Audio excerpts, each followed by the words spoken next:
In manufacturing, Italy has long been known as a source for advanced production equipment in sectors such as machine tools, injection molding, and automation. A recent innovation in die casting, which has attracted global attention in the electric car industry, was developed in Italy by IDRA Group. That large format innovation appears to be spreading across the automotive industry, fundamentally changing the way light vehicles are designed and built. I was joined by IDRA CEO and General Manager John Stokes, and we talked about large format die casting and about why Italy is a global center of excellence in advanced manufacturing technology. John, certainly that it's your firm is waving the flag for Italy in engineering, because just the sheer scope and interest in this product.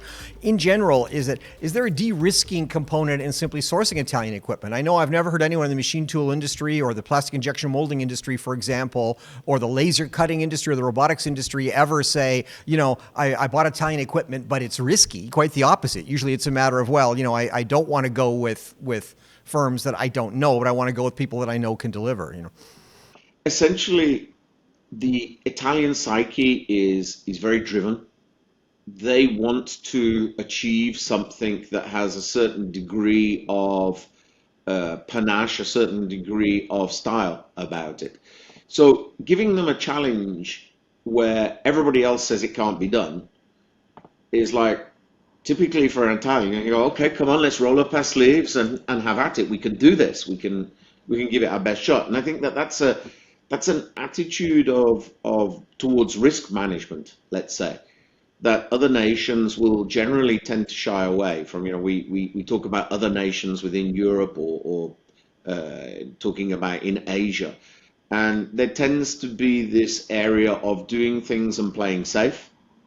Whereas an Italian will normally be willing to do something that makes a change, to do something that is a challenge.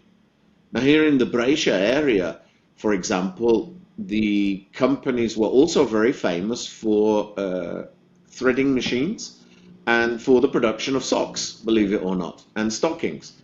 That industry has subsequently mainly gone away.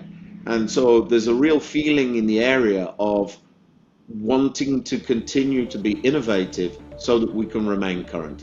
And I think that's a real key driver in this area. A great engineering culture.